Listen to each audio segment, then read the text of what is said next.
Cut එකක් විතරයි කරේනේ. ඔව්. මේ පාර මොකද කරා? ඒ කට් එකයි කලයකඩ. කලයකයි. ලොන් යන්නේ තියාගන්න හැමෝම කැමති. ඔළුවේ තියෙන පොඩ්ඩක් ෂෝට් එකක්. බරකොම ප්‍රොජෙක්ට් කරන්න ඕනේ නැහැ කියලා කිව්වනේ. මගේ highlights වගේ blend වෙන්න වගේ ඉන්නේ. ඒක අපි බලමු final finishing එක කොහොමද දෙන්නේ කියලා. හරි.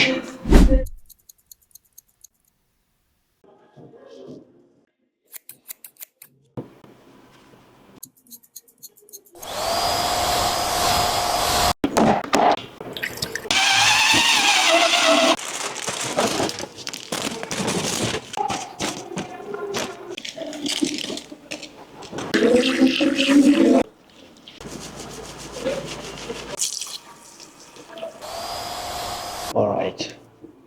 වැඩි ඉවරයි. හොඳට තියෙනවා. එක්ස්පෙරිමන්ට් කරන්න යන්න තනියෙන් කට් කරගෙන